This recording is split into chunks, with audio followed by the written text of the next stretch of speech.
दोस्तों आज की इस वीडियो में हम 100 ईयर्स वार यानी 100 साल जंग के बारे में सीखेंगे। तो स्टार्ट करते हैं आज की हमारी वीडियो।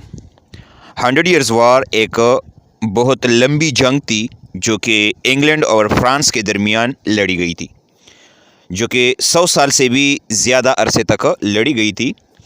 इस जंग का आगाज़ 1337 से हुआ और 1453 तक यानी 1453 तक ये जंग जारी रही। ये अरसा तकरीबन 116 साल बनता है, लेकिन तारीख़ में ये 100 ईयर्स वार के नाम से याद है। नेक्स्ट क्वेश्चन जो फ़ौरन हर एक के दिमाग में आता है वो ये है कि ये जंग क्यों लड़ी गई। तो इसका जवाब ये है कि ये जंग इस वजह से हुई कि दोनों ममालिक यानी इंग्लैंड और फ्रांस ये चाहते थे कि चंद एक इलाक़ों पर कब्ज़ा जमाया रखे और इन तमाम इलाक़ों पर उनके दरमियान नाराज़गी थी, यानी वो राज़ी नहीं थे कि फ़्रांस का रूलर कौन होगा, इस बात पर भी वो राज़ी नहीं थे।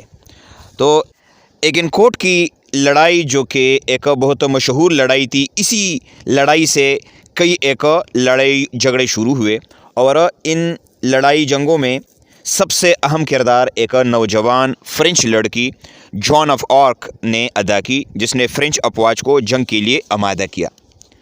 ये जंग आखिरकार 1453 में ट्रिटी ऑफ पेरिस की वजह से ख़त्म हुई, यानी दोनों ममालिक के दरमियान एक सुलहनामा या मुआहिदा थे पाया पेरिस में और यूं ये जंग ख़त्म हुई।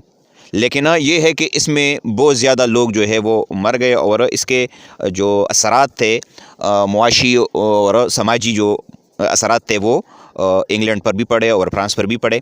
तो दोस्तों ये था आज का हमारा टॉपिक। उम्मीद है आपको इसकी समझ आ गई होगी। किसी भी जगह पर आपका कोई सवाल हो तो आप कमेंट में पूछिएगा, इंशाल्लाह मैं आपको ज़रूर जवाब दूंगा। Thank you for watching. अल्लाह हाफ़िज़।